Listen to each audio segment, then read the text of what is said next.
Subscribe now and press the bell icon. Never miss an update.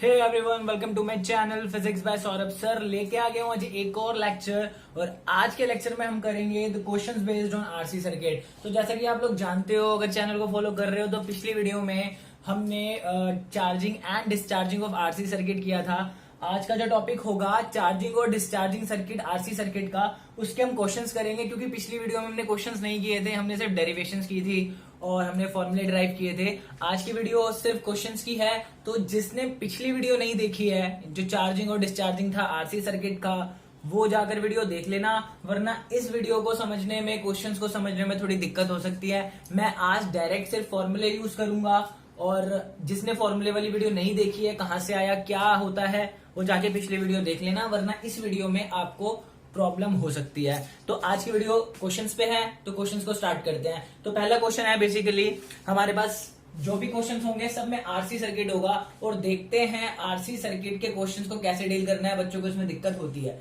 तो देखते हैं। मान लो हमारे पास एक रेजिस्टर है 200 ओम का, और हमारे पास सीरीज में कैपेसिटर लगा हुआ है, तब इसको हम आरसी सर्किट कह रहे हैं। There will be resistance and capacitor 500 microcoulomb, sorry 500 microfarad. तो हमारे पास जो कैपेसिटर है उसकी कैपेसिटेंस कितनी है, 500 माइक्रोफैरेड, और हमने इसको एक बैटरी से कनेक्ट किया है।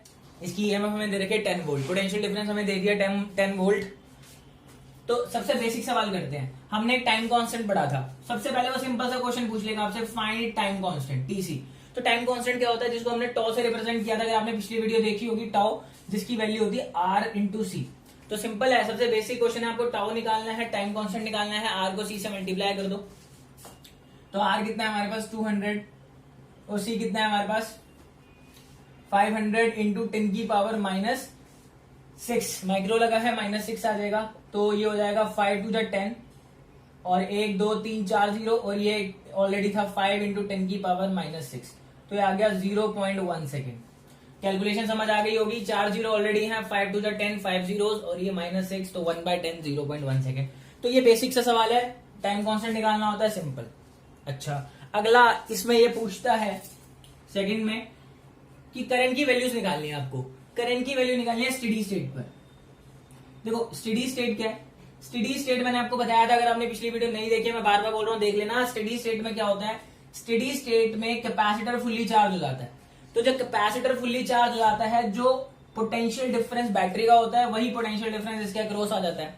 तो स्टेडी स्टेट में करंट फ्लो करना बंद कर देता है, सारा का सारा पोटेंशियल ड्रॉप इधर आ जाता है, रेजिस्टर के अक्रॉस पोटेंशियल ड्रॉप 0 हो जाता है। एक बार फिर से, सारा का सारा पोटेंशियल ड्रॉप कहां आ जाता है, पोटेंशियल डिफरेंस अक्रॉस किसके आ जाता है, कैपेसिटर के, इसके ड्रॉप, इसके अक्रॉस रेजिस्टर के ड्रॉप 0 आ जाता है। तो आप जानते हो, अगर रेजिस्टर के अक्रॉस पोटेंशियल 0 हो गया तो हमारा आंसर 0। तो स्टेडी स्टेट पे ध्यान रखना, करंट ने फ्लो ही करना बंद कर दिया, तो वैसे भी आप क्या दो, answer will be 0 steady state पर। ओके, क्योंकि अगर ये इसका और इसका पोटेंशियल डिफरेंस सेम हो गया, मतलब इसका भी 10 और इधर भी 10, तो करंट को फ्लो करने के लिए कोई पोटेंशियल डिफरेंस मिल ही नहीं रहा, तो करंट फ्लो कैसे करेगा, चार्ज फ्लो कैसे करेगा, तो आंसर विल बी 0।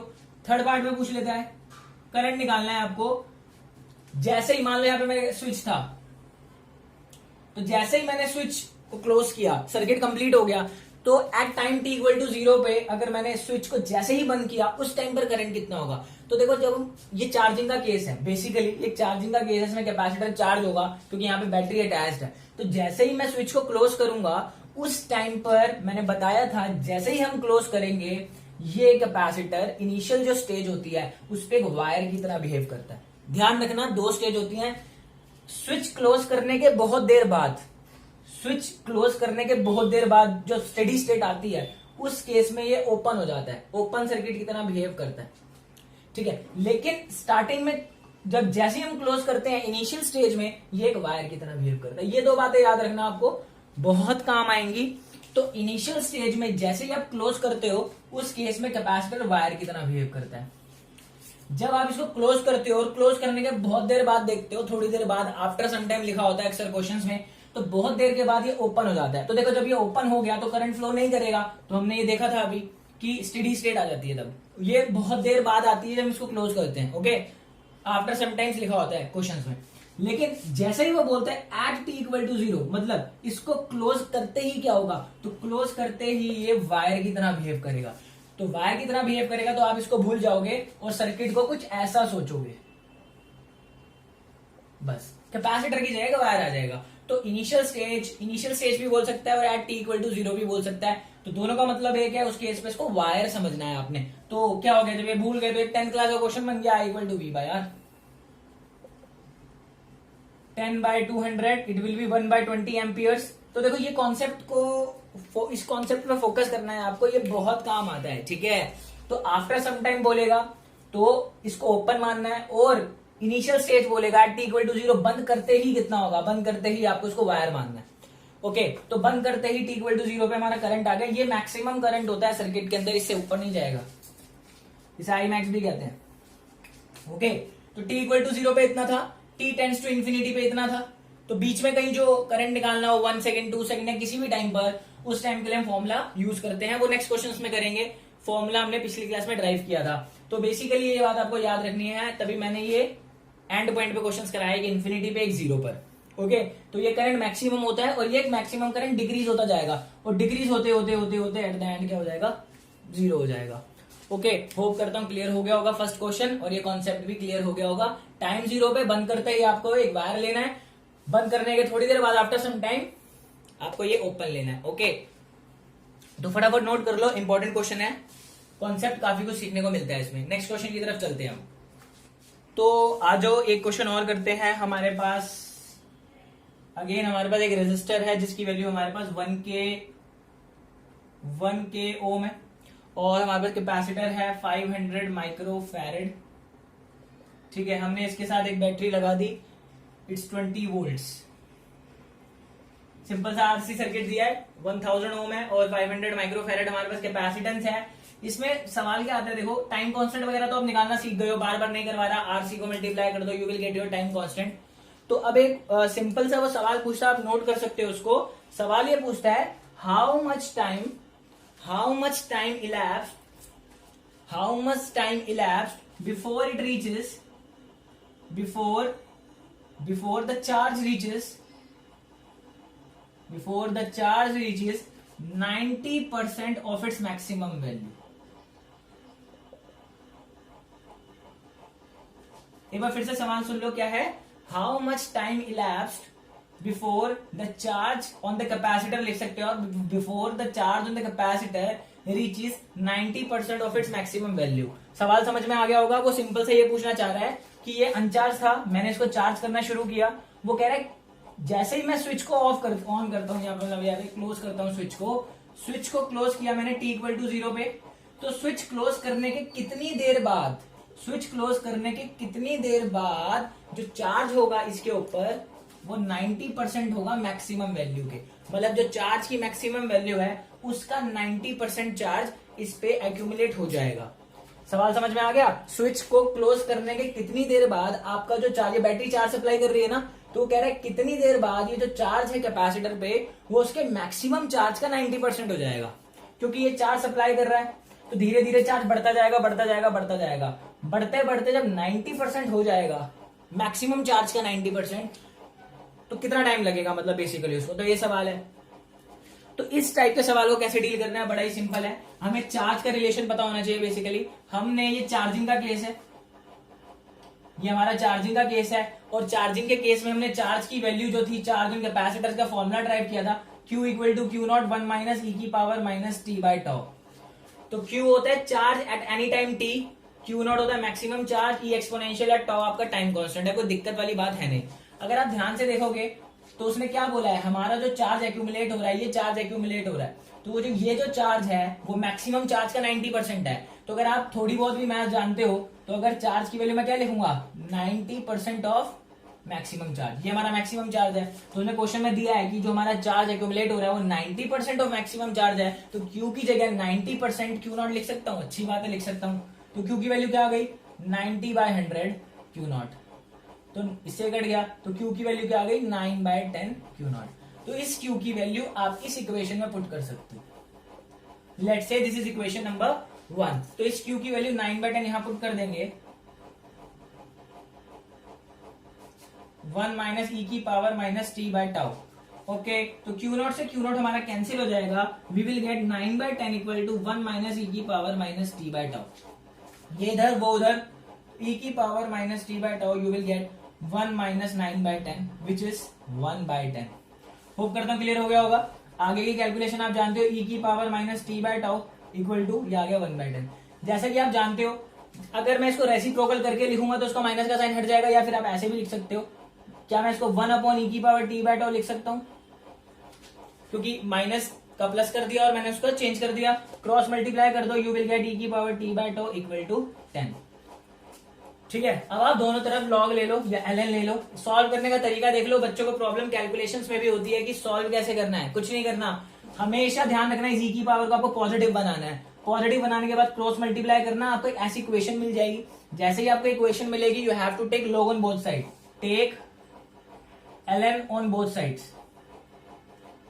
इसका बेस e होता है, तो यहां पे क्या आ जाएगा, देखो जब मैं दोनों तरफ लॉग लूंगा तो मैं ऐसा लिख दूंगा ln 10. ओके, तो लॉग की प्रॉपर्टी होती है कि जो पावर होती है वो आगे आ जाती है. You will gate T by tau ln e ln 10. ये जो ln e होता है उसकी जो वैल्यू होती है 1 होती है. ध्यान रखना, ln e की वैल्यू 1 होती है. ln e की वैल्यू 1 आ गई, और ln 10 जो होता है वो आपको कैलकुलेट करना है. तो 2 मिनट कैलकुलेट करके लिख लेते हैं इसकी वैल्यू कितनी होगी.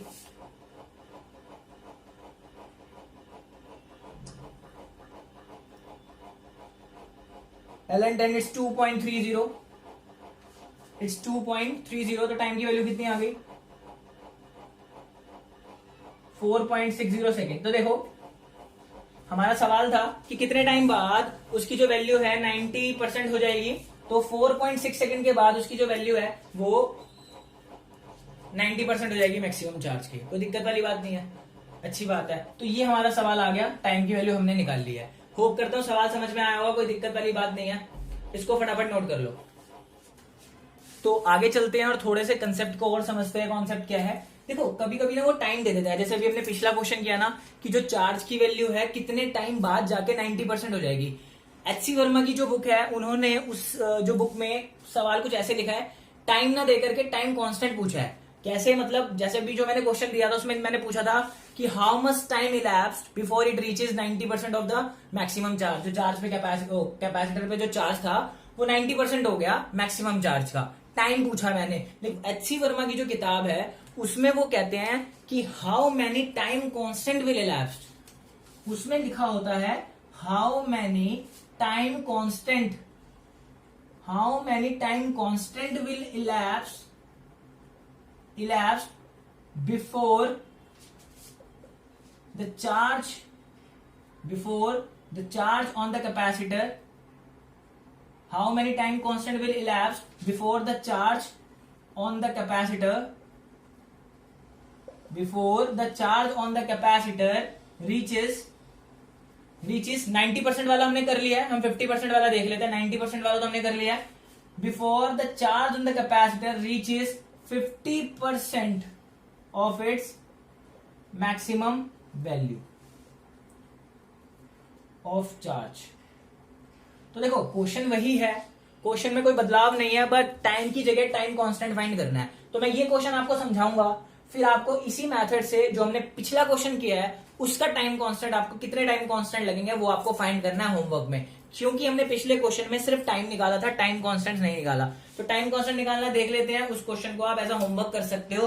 कुछ नहीं है, सेम ही है. आपको बस कुछ नहीं देता, बस आपको वो इतना सा दे देगा, ये वाला पार्ट, और आपको बस पूछ लेगा कि कितने टाइम कांस्टेंट इलैप्स होंगे. तो सवाल समझ में आ गया. How many time constant will elapse before the charge on the capacitor reaches 50% of its maximum value of charge. तो मतलब कितना टाइम लगेगा एक चार्जिंग कैपेसिटर. देखो चार्जिंग कैपेसिटर है वो मेंशन कर देता है, चार्जिंग कैपेसिटर है. तो चार्जिंग कैपेसिटर में सेम कॉन्सेप्ट, जैसे ही मैं इसको बंद करूंगा तो कितने टाइम के बाद, नहीं कितने टाइम कांस्टेंट के बाद इस कैपेसिटर पे जो चार्ज होगा वो मैक्सिमम का 50% होगा, यानी कि हाफ होगा. कोई वैल्यू, कोई कैपेसिटर की वैल्यू कुछ नहीं दिया हुआ, सिर्फ ये स्टेटमेंट लिखी होती है. ओके, तो इस क्वेश्चन को कैसे डील करना है, सिंपल. अभी आप जानते हो एक कॉन्सेप्ट की, जो चार्ज मैक्स होता है मैं उसको क्यू नॉट ले लेता हूं, कोई दिक्कत नहीं है. अब जो हमारा चार्ज है उन्होंने क्या बोला है, वो हाफ हो रहा है. क्यू नॉट बाई 2 50% का मतलब हाफ होता है ना. या फिर आपको ऐसा नहीं आ रहा तो 50% लिख के ही कर लो. तो it's 50/100, it will become half. तो Q की वैल्यू आ गई हमारे पास Q0/2, सिंपल। अब चार्ज का जो फॉर्मूला है हमारे पास Q equal to Q0 1 minus E की पावर माइनस t/τ। ध्यान रखना चार्जिंग का ये फॉर्मूला होता है, डिस्चार्जिंग का दूसरा फॉर्मूला होता है। डिस्चार्जिंग के भी क्वेश्चन अभी हम देखेंगे। तो Q इक्वल टू, Q की वैल्यू हमारे पास कितनी आ गई Q0/2, यहां पर आप पुट कर दो, ठीक है। तो Q0 से Q0 cancel, you will get half equal to 1 minus E की पावर माइनस t/τ, सिंपल। ये इधर वो उधर, e की power minus t/τ 1 minus 1/2, e की power minus t/τ you will get 1 minus 1/2, you will get half. कोई दिक्कत नहीं है। फिर मैंने क्या बताया था, इसको पॉजिटिव बनाना है, e की पावर 1 अपॉन ई की पावर t/τ लिख दो 1/2। तो देख रहे हो इक्वेट हो गए, क्रॉस मल्टीप्लाई करोगे, यू विल गेट e की power t/2 equal to τ equal to 2, simple. अब आप जानते हो दोनों तरफ लॉग लेना है, you will get ln e की power t/z equal to ln2, t/τ आ गया हमारे पास, और ln e बच गया इक्वल टू ln2 की वैल्यू क्या होती है, ln2 की वैल्यू होती है हमारे पास 0.69, ln2 की वैल्यू हमारे पास होती है 0.69, ln e 1 होता है, तो t आ गया हमारे पास 0.69 τ।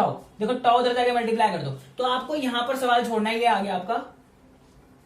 तो ये भी एक तरह से टाइम ही निकालना है, तो कंफ्यूज होने की जरूरत नहीं है, बस मैं बताना चाह रहा था। वहां पर आपने टाइम निकाला, तो जब वो हाउ मेनी टाइम कांस्टेंट दे दे तो भी आपको टाइम ही निकालना है, ओके। तो आप वन टाइम कांस्टेंट को क्या लिखते हो, इसको क्या बोलते हो, वन टाइम कांस्टेंट। 2 τ को क्या बोलते हो, 2 टाइम कांस्टेंट। अगर यहाँ 100 τ लिखा हो तो उसे क्या बोलोगे, 100 टाइम कांस्टेंट। यहाँ पे क्या लिखा है 0.69 τ, तो कितने टाइम कांस्टेंट लग रहे हैं आपको, तो एट द एंड आपको आंसर क्या देना है, कितने टाइम कांस्टेंट यूज हुए हैं, 0.69 टाइम कांस्टेंट आपको यूज हुआ है, ठीक है। क्योंकि अगर खाली τ लिखा होता तो आप उसको 1 बोलते हो, 2 τ लिखा हो तो आप उसको 2 टाइम कांस्टेंट बोलते हो, अगर यहाँ पे 100 τ लिखा हो तो आप उसे 100 टाइम कांस्टेंट बोलते हो, यहाँ पे 0.69 τ लिखा हो तो आप उसको 0.69 टाइम कांस्टेंट्स बोलोगे, तो ये आपका आंसर है, ओके। ये तो तब का है जब खाली statement they the. By chance exam में आपका क्वेश्चन आ गया, उसमें डिजिट्स भी दिए हैं, तो आप पहले इसको ऐसे ही सॉल्व करना। सेम क्वेश्चन आ गया और ऐसे डिजिट्स दे दी तो कोई दिक्कत नहीं है, आप इसको ऐसे ही सॉल्व करना, आपका यहाँ आंसर आ जाएगा। फिर आप टाइम पूछा है, अगर उसने आपसे टाइम कांस्टेंट ना पूछ के टाइम पूछा है और ये सवाल दे दिया, तो आपको एंड में बस एक काम करना है, 0.69 τ की जगह क्या होता है, τ का फॉर्मूला RC होता है, यहाँ पे आप RC डाल दो तो आपसे टाइम आ जाएगा। अगर टाइम कांस्टेंट पूछता है तो जस्ट से 0.69, अगर वो आपसे टाइम पूछ लेता है तो लेट्स से 0.69 RC, कोई दिक्कत नहीं है, एक स्टेप आगे तो गए हम। और अगर RC में भी आंसर नहीं दिया हुआ, मान लो पेपर में उसने R और C दिया है तो आप ये आंसर छोड़ दोगे, लेकिन अगर उसने R और C की वैल्यू दी है तो अब यहाँ R और C की वैल्यू डाल देना। स्टार्टिंग से लेके मत चलना वैल्यू, बहुत बच्चे यही करते हैं, यहाँ τ की वैल्यू RC डाल देते हैं, तो कैलकुलेशन थोड़ी लंबी हो जाती है। किसी चीज की वैल्यू पुट नहीं करनी, एंड में जाके वैल्यू पुट करनी है, you will get your answer, ठीक है। टाइम कांस्टेंट पूछा है तो इतना छोड़ दो, टाइम पूछा है तो RC की वैल्यू डालकर छोड़ दो, और अगर RC की भी वैल्यू दी हुई है तो वो डाल के पूरा प्रॉपर आंसर फाइंड कर लो। कोई दिक्कत वाली बात है इसमें, कोई दिक्कत वाली बात नहीं है, बहुत ही सिंपल है। फॉर्मूला यूज हो रहा है बार बार, लेकिन कैलकुलेशन का तरीका देखो सब में सेम ही है, तरीका सब में सेम रहेगा, ये बीच का जो पार्ट है सब में सेम रहेगा, बस आपको चार्ज का रिलेशन ढूंढना है, चार्ज का रिलेशन मैक्सिमम चार्ज से ढूंढना है। जैसे कि यहाँ पे Q इक्वल टू Q0/2, अगर आपने रिलेशन ढूंढ लिया आपका सवाल बन जाएगा, गारंटी दे रहा हूं, ओके। तो फटाफट नोट कर लो, टाइम कांस्टेंट का एक और सवाल है, लेकिन वो चार्ज पे नहीं किसी और चीज पे भेज रहा है, फटाफट नोट कर लो, और कंसेप्ट में डीप जाते हैं और समझते हैं चीजें कैसे काम कर रही हैं, फटाफट नोट करो। अब हमारा जो नेक्स्ट क्वेश्चन है वो भी ऐसे ही है, HC वर्मा में ऐसे ही दिया हुआ है, how many time constant will elapse before the energy reaches to 50%, reaches to या फिर reaches to half of the लिख सकते हो, हाफ लिख लो, चलो reaches to half of the equilibrium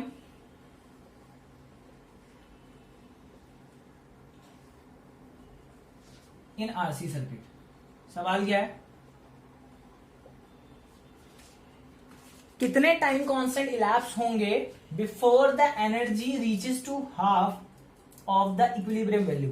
equilibrium value मतलब जो U0 है, जो इनिशियल थी, जिसको हम बोलते हैं मैक्सिमम वैल्यू है, उसको इक्विलिब्रियम वैल्यू बोल लेते हैं। तो हमारी एनर्जी कितनी होनी चाहिए, अब देखो मैंने चार्ज करना शुरू किया, इसमें चार्ज स्टोर होगा, चार्ज स्टोर होगा तो एनर्जी बढ़ेगी ना, धीरे धीरे धीरे धीरे धीरे धीरे धीरे एनर्जी इंक्रीज होना शुरू होगी, क्योंकि ये भी चार्जिंग का ही केस है। तो जैसे चार्ज बढ़ रहा था, चार्ज बढ़ने से एनर्जी बढ़ेगी। तो कह रहा है कि कितने टाइम कांस्टेंट के बाद जो एनर्जी है बढ़ते बढ़ते बढ़ते बढ़ते मैक्सिमम वैल्यू की 50% हो जाएगी। ओके ना, क्योंकि आप पता है चार्जिंग में जब चार्ज इंक्रीज करेगा तो स्टोर्ड एनर्जी भी इंक्रीज करेगी। तो कह रहा है कितने टाइम कांस्टेंट के बाद आपकी जो स्टोर्ड एनर्जी है वो मैक्सिमम जितनी होगी उसका 50% पहुंच जाएगी, मतलब 50% हो जाएगी एनर्जी। तो अगेन आपको सवाल में क्या करना है, इसमें बच्चे कंफ्यूज होते हैं क्योंकि एनर्जी का फॉर्मुला में नहीं पता। हमें चार्ज का फॉर्मुला पता है, देखो Q equal to Q naught 1 minus E की पावर माइनस t/2 हमें पता है। एनर्जी के टर्म्स में हमें रिलेशन नहीं पता है ऐसे चार्जिंग और डिस्चार्जिंग का, तो क्या करें। लेकिन अगर आपको चार्ज का तो पता है ना, तो इसके जरिए आप चार्ज का रिलेशन पता कर लो। कैसे, देखो जो U नॉट है उसने क्या बोला है, जो हमारा U है वो U नॉट बाई 2 है। यही बोला ना उसने कि जो हमारी एनर्जी है वो कहां पहुंच गई है, इक्विलिब्रियम वैल्यू की हाफ हो गई है, 50% पहुंच गई है। तो U जो है हमारा वो मैक्सिमम जो हमारे पास एनर्जी है, जो इक्विलिब्रियम वैल्यू है उसका हाफ है ना। अब आप जानते हो कि जो एनर्जी स्टोरिंग कैपेसिटर होता है उसका फॉर्मूला क्या होता है, Q स्क्वायर अपॉन 2C, और इसका क्या हो जाएगा Q not square upon 2 into 2C। कोई दिक्कत है क्या, Q स्क्वायर अपॉन 2C, इसका हो जाएगा Q not square upon 2C। ये एट टाइम t पे चार्ज है और एक इनिशियली जो चार्ज था, है ना। तो Q 2C से 2C कैंसिल, तो जो हमारा चार्ज है वो कितना आ रहा है हमारे पास, Q नॉट बाय रूट 2।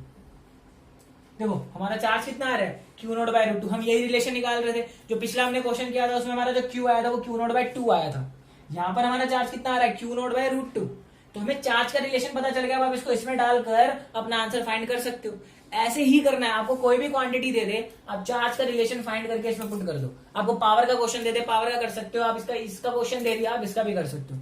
ये तो मैंने हाफ दिया है, 3/2 देता तो 3/2 के अकॉर्डिंग आ जाता, यहाँ पे √3 भी आ जाता, तो उसके अकॉर्डिंग हम वहां पर पुट करते। ठीक है, तो घबराने की बात नहीं होती है, चार्ज का रिलेशन फाइंड कर लो। अब ये क्यों किया, ये क्वेश्चन में दिया था इसलिए किया कि जो हमारी एनर्जी है वो मैक्सिमम का हाफ है, कोई दिक्कत ही नहीं है। चलो अच्छी बात है, यहाँ पुट कर दो। तो ये क्यू की वैल्यू, इसको स्मॉल ले लो, ये मैंने कैपिटल ले लिया है, आप लोग स्मॉल ले लेना क्योंकि मैंने फॉर्मूले में, तो स्मॉल ले लो कोई दिक्कत नहीं है। क्यू की वैल्यू यहाँ डाल दो, you will get Q naught by root 2 1 minus E की पावर माइनस t/τ। तो क्यू नॉट से क्यू नॉट कैंसिल, ओके, तो 1 by root 2 equal to 1 minus E की पावर माइनस t/τ। ये इधर आ जाएगा minus t/τ 1 minus 1 by root 2। Okay, तो अब आप इसको सॉल्व कर सकते हो। ये जो हमारी वैल्यू आएगी वो कितनी आएगी, इसको कैलकुलेट कर लेते हैं थोड़ा सा। 1 डिवाइडेड बाय रूट 2, रूट 2 की वैल्यू हम जानते हैं 1.41 होती है, तो 1.41 you will gate 0.7, this will become 1 minus 0.70, 0.709 है तो आप 0.71 लिख लो राउंड ऑफ करके। 0.709 है तो 0.71 लिख लो और इसको माइनस कर देते हैं। e की पावर माइनस t/τ मैं डायरेक्ट लिख लेता हूं, यू विल गेट 0.29। अब हम लोग जानते हैं कि हमें ये पॉजिटिव लाना है, तो you will get 1 upon e की पावर t/τ इक्वल टू 0.29। तो आप क्रॉस मल्टीप्लाई कर सकते हो, यू विल गेट e की पावर t/τ 1 अपॉन 0.29। अब इसको आप डिवाइड कर दो, 1 divided by 0.29 you will gate 3.44, e की पावर t/τ इक्वल टू 3.44। अब आप आगे का काम जानते हो, लॉग लेंगे, तो मैं डायरेक्ट लिख रहा हूं you will gate t/τ log e 1 होता है और यहाँ पे आ जाएगा ln 3.44। जैसे पीछे किया था, दोनों तरफ लॉग लोगे, t/τ आगे आ जाएगा, log e 1 हो गया तो यहाँ यही बच जाता है और यहाँ लॉग आ जाता है। अब ln 3.44 की वैल्यू निकाल लेते हैं, 1.23, यह आ जाएगा 1.23 एंड t की वैल्यू आ गई 1.23 टाइम्स ऑफ टाउ। तो कितने टाइम कांस्टेंट इलैप्स हो रहे हैं, कितने टाइम कांस्टेंट इलैप्स हो रहे हैं, 1.23। The answer will be 1.23। तो ओके देखो, मैंने अभी आपको बताया अगर 1 टाउ लिखा होता तो हम उसको बोलते हैं 1 टाइम कांस्टेंट, अगर 2 टाउ लिखा होता तो हम बोलते हैं 2 टाइम कांस्टेंट। यहाँ लिखा है 1.23 टाउ, तो कितने टाइम कांस्टेंट हो रहे हैं, 1.23 टाउ हमारा आंसर आ गया। ओके, अगर वो क्वेश्चन में आपसे वैल्यू जानना चाहता तो सेम मान लो यही क्वेश्चन होता तो आप यहाँ पे टाउ की जगह क्या लिख देते, आरसी लिख देते, तो आपका आंसर आरसी में भी हो सकता है ऑप्शंस में, आप वो भी देख सकते हो। ओके अगर वो आपका आंसर पूरा न्यूमेरिकल चाहता है तो आपको आर और सी की वैल्यू भी दे देगा, फिर आप यहाँ पे आर और सी की वैल्यू डाल देना क्योंकि टॉ आर सी होता है, तो पूरा आपका आंसर टाइम की फॉर्म में आपको मिल जाएगा, टाइम मिल जाएगा। तो वो डिपेंड करता है क्वेश्चन को क्या करना है। ध्यान रखना किसी भी चीज की वैल्यू पुट मत किया करो पहले, थोड़ी जो आपकी कैलकुलेशन लंबी हो जाती है, हेजी हो जाती है, तो प्रॉब्लम होती है। कुछ वैल्यू पुट मत करो, रिलेशन निकाल लो, देन आपका आंसर बड़े आराम से निकल जाएगा। एचसी वर्मा का सवाल है, बहुत अच्छा सवाल है, कई बार मैंने देखा है कि आया हुआ है, एपीएमटी में भी मैंने देखा है इसको, तो होप करता हूँ क्लियर हो गया होगा टॉपिक। अब मैं आपको इसके बाद एक चार्ज का क्वेश्चन देता हूँ, देखते हैं आप वो लोग कर पाते हो या नहीं, फटाफट इसको नोट कर लो। अब ऐसे ही एचसी वर्मा में एक और सवाल है कि how many time constant will elapse before the charge on capacitor falls to हमारे पास falls to 0.1% of maximum value. देखो सिंपल सा सवाल है, वही जैसे हम कर रहे थे पहले जो हमने क्वेश्चन किया उसमें वो राइज कर रहा था इनिशियल से, लेकिन इस बार ड्रॉप कर रहा है। देखो कितने टाइम कांस्टेंट इलैप्स होंगे before the charge on the capacitor falls to 0.1% of the maximum value. इस बार वो फॉल कर रहा है, तो ये कौन सा सर्किट है, ये डिस्चार्जिंग सर्किट है, ये हमारा डिस्चार्जिंग सर्किट है। अभी तक जो हमने क्वेश्चन किया वो चार्जिंग सर्किट के थे, बैटरी लगी थी। इस केस में जो हमारा सर्किट है वो डिस्चार्जिंग वाला सर्किट है। क्वेश्चन समझ में आ गया होगा। मान लो कोई इनिशियल चार्ज उसके पास था, कोई भी चार्ज Q नॉट, अब कितने टाइम कांस्टेंट के बाद अब वो डिस्चार्ज होना शुरू हो गया, अपने चार्ज देता जा रहा है, तो उसके चार्ज खत्म होते जा रहे हैं। खत्म होते होते होते इनिशियल से कितने 100% से कितने आ गए 0.1% रह गए बस उसके पास। तो कितना टाइम लगेगा 0.1% पहुंचने में। सिंपल वही है, पिछले वाला क्वेश्चन है। तो अब हम जो लिखेंगे वो क्या लिखेंगे, जो हमारा अब जो नया चार्ज है वो कितना है 0.1%।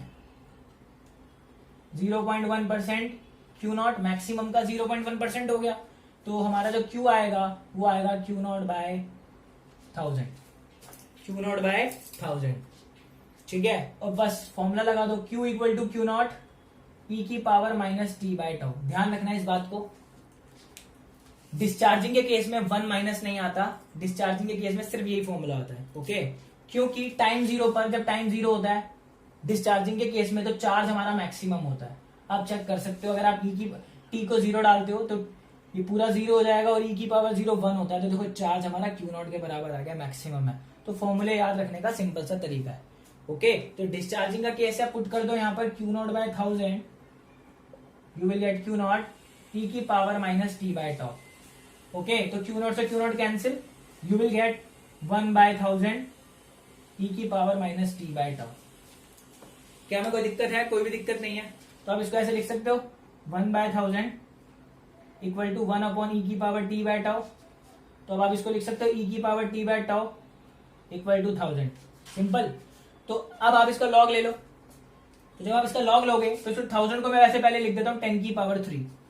तो जब आप इसका लॉग लोगे तो पावर आगे आ जाएगी, तो मैं इसे लिख दूं t/τ, और क्या बचेगा ln, फटाफट करो, ln बचेगा, ln 1 होता है, ये देखो यहाँ बचेगा ln, पावर आगे आ गई, और इधर बचेगा ln 10⁻3।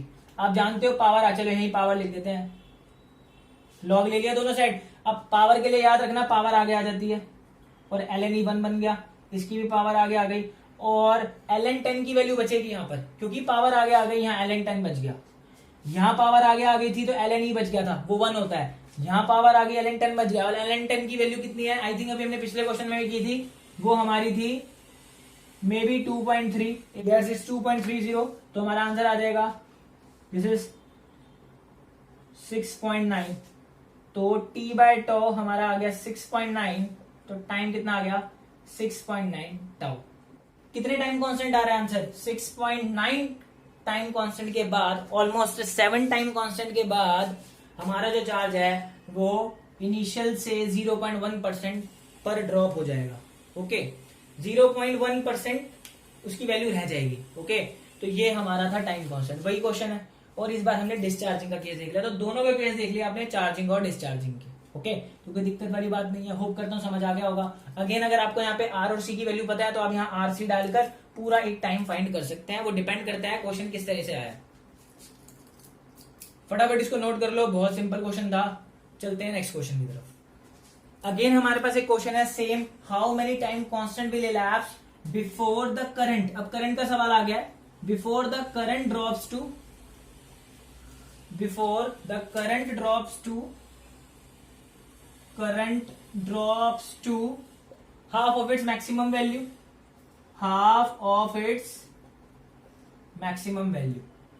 तो चार्जिंग वाला है, डिस्चार्जिंग भी होगा तो भी फॉर्मूला सेम लगेगा, कोई दिक्कत वाली बात नहीं है। तो ये चार्जिंग वाला केस है। अगर वो पूछता है कि डिस्चार्जिंग में भी जो करंट की वैल्यू आएगी वो सेम होगी, आप कहोगे yes there will be same value of current. Okay, तो चार्जिंग और डिस्चार्जिंग में वैल्यू सेम आएगी। फॉर्मूला होता है I equal to I naught E की power minus T by tau. Charging और डिस्चार्जिंग फॉर्मूला ये यूज करना है। ओके, तो करंट क्या हो रहा है हमारे पास, हाफ हो रहा है, तो आई की वैल्यू क्या हो जाएगी, आई नॉट बाई टू, यहां पुट कर दो। आप जानते हो आगे का काम, आई नॉट से I naught cancel, this is 1/2, this is 2 equal to E की पावर टी बाई टॉप। ये कैलकुलेशन सेम है, हर क्वेश्चन में यही किया गया है। लॉग आ जाएगा ln2, you will gate T by top, और ln2 की वैल्यू जो होती है वो 0.693 इक्वल टू टी, और यहाँ टॉ आगे मल्टीप्लाई हो गया। तो कितना टाइम लगेगा, कितने टाइम कॉन्स्टेंट इलैप्स हो रहे हैं, 0.693 बाय टॉ, इतने टाइम कॉन्स्टेंट इलैप्स होंगे। अगर टाइम पूछता है यहाँ टॉ की वैल्यू डाल दो, अगर सवाल में दिया होता है तो, वरना स्टेटमेंट दी है तो आंसर विल बी इतना। ओके, तो ये सिंपल सिंपल सवाल थे, होप करता हूँ क्लियर हो गए होंगे। अब चलते हैं एक थोड़ा सा सिंपल सा सवाल करते हैं और थोड़े से और हमारे कॉन्सेप्ट को देखते हैं। तो आ जाओ यार, एक सिंपल सा क्वेश्चन करते हैं, देखते हैं कॉन्सेप्ट क्लियर हुआ है नहीं। 10 माइक्रोफैरेड का हमारे पास एक कैपेसिटर है और हमने इसको एक रेजिस्टर के साथ जोड़ा हुआ है जिसकी वैल्यू हमारे पास 10 ओम है। ठीक है, तो ऑफ कोर्स डिस्चार्जिंग सर्किट ही होगा क्योंकि ये फुल्ली चार्ज दिया हुआ है मैंने। इसका जो इनिशियल चार्ज है वो है 60 माइक्रोकूलम। तो अब ये डिस्चार्ज होगा तो अपनी एनर्जी सप्लाई करेगा रेजिस्टर को। ओके, तो डिस्चार्जिंग में यही होता है, इसका इनिशियल चार्ज जो क्यू नॉट जैसे मैं बोल रहा था बार बार, वो इस सवाल में दिया हुआ है 60 माइक्रोकूलम। ओके, तो वो पूछ रहा है at time T equal to 0, जैसे ही मैं सर्किट बनाता हूं, सर्किट बनाते ही मतलब वो जो टाइम है T equal to 0, circuit complete करते ही टी इक्वल टू 0 पे चार्ज की वैल्यू कितनी होगी। तो मैंने आपको सिखाया था जैसे ही मैं सर्किट को क्लोज करूंगा, डिस्चार्जिंग वाला केस है, अभी बताया था पिछले क्वेश्चन में, स्टार्टिंग में जो टी इक्वल टू 0 पे वही चार्ज होगा जो चार्ज कैपेसिटर पे है इस time, maximum charge Q max, जो कि होगा 60 माइक्रोकूलम, क्योंकि सर्किट जस्ट अभी बना है तो उसका चार्ज मैक्सिमम होगा। तो क्यू 0 टाइम 0 पर हमारा चार्ज होगा मैक्सिमम 60 माइक्रोकूलम। सेकंड पार्ट में पूछता है क्लोज करने के मतलब सर्किट बनाने के 30 माइक्रोसेकंड्स के बाद, 30 माइक्रोसेकंड्स के बाद चार्ज कितना होगा। ऑफ कोर्स सी बात, अब ये नहीं होगा इतना कैपेसिटर पे, क्योंकि 30 माइक्रोसेकंड्स में कुछ ना कुछ ट्रांसफर कर चुका होगा। तो फॉर्मूला आप जानते हो क्या होता है, डिस्चार्जिंग के केस में जो चार्ज का फॉर्मूला होता है वो क्या होता है, Q equal to Q naught E की power minus T by tau. Okay, तो हमें ये Q निकालना है, तो Q equal to Q naught हमारे पास 60 माइक्रोकूलम नहीं निकला, आंसर माइक्रोकूलम में आएगा, इंटू ई की पावर माइनस, जो टाइम है हमारे पास वो कितना है सवाल में 30 इंटू 10 की पावर माइनस 6 अपॉन में जो टाउ है हमारे पास वो क्या होता है, निकाल लो आप यहाँ पर RC।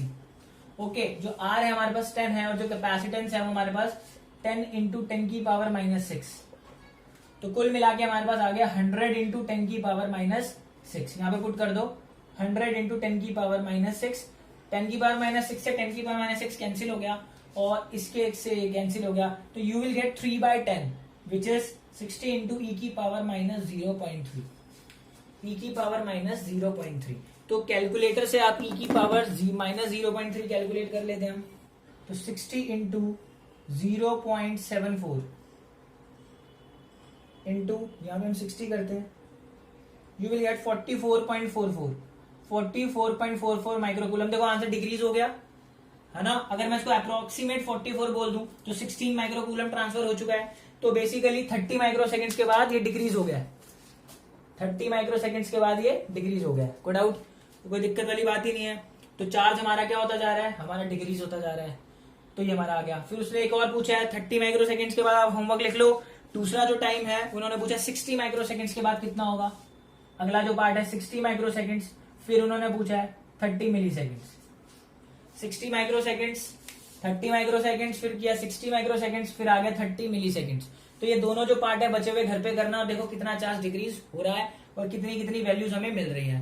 होप करता हूँ आपको समझ में आए होंगे कि फॉर्मूलों का चयन कैसे करना है, डिस्चार्जिंग के लिए क्या लगाना है और चार्जिंग के लिए क्या लगाना है, कब करंट मैक्सिमम होता है, ठीक है, कब करंट की वैल्यू क्या लेनी है, कब हमें कैपेसिटर को एक ओपन मानना है, कब इसको एक वायर मानना है, ठीक है। तो ये सारी चीजें आपको क्लियर हो गई होंगी और ये जो बेसिक्स थे अगर आपको क्लियर है तो आराम से क्वेश्चन कर लोगे और टाइम इलैप्स वाला भी कॉन्सेप्ट समझ में आ गया होगा। भी बच्चों ने पिछली वीडियो नहीं देखी थी उनको इस वीडियो में थोड़ी दिक्कत हो सकती है, अगर नहीं हुई है तो अच्छी बात है, अगर जिनको हुई है थोड़ी बहुत भी वो जाके पिछली वीडियो देख लेना, उसमें आपको सारे फॉर्मुलेज मिल जाएंगे, कोई दिक्कत नहीं आएगी। वीडियो का लिंक मैं डिस्क्रिप्शन में डाल दूंगा, कोई प्रॉब्लम वाली बात नहीं है। क्वेश्चंस प्रैक्टिस करो, जो क्वेश्चन नहीं होते कमेंट करो या मेरे फेसबुक पेज पे जाके पूछ सकते हो, आप वहां पोस्ट कर सकते हो, मेरा सेम नाम से फेसबुक पेज है फिजिक्स बाय सौरभ सर। तो यार कोई भी डाउट होता है मेरे से पूछ लिया करो, कोई प्रॉब्लम वाली बात नहीं है। होप करता हूं आज का लेक्चर आप लोगों को समझ में आया होगा और इस लेक्चर के साथ हम चैप्टर नंबर 2 एंड करते हैं और अगला जो मेरा लेक्चर होगा वो हमारा स्टार्ट होगा चैप्टर नंबर 3 और समझेंगे करंट इलेक्ट्रिसिटी को थोड़ा। अभी तक हमने देखा था कि हमारा चार्ज रेस्ट पे बैठा हुआ था, अब जो आगे से हम जो चीजें पढ़ने जा रहे हैं चैप्टर नंबर 3 से, उसमें चार्ज होगा रेस्ट पे नहीं होगा, हमारे जो इलेक्ट्रॉन्स है वो मूव करेंगे और देखते हैं उसके अंदर क्या क्या चीजें होती हैं और क्या क्या आपका सिलेबस में है। तो मिलते हैं हमारी नेक्स्ट वीडियो में, तब तक के लिए ध्यान रखो अपना, स्टे होम स्टे सेफ।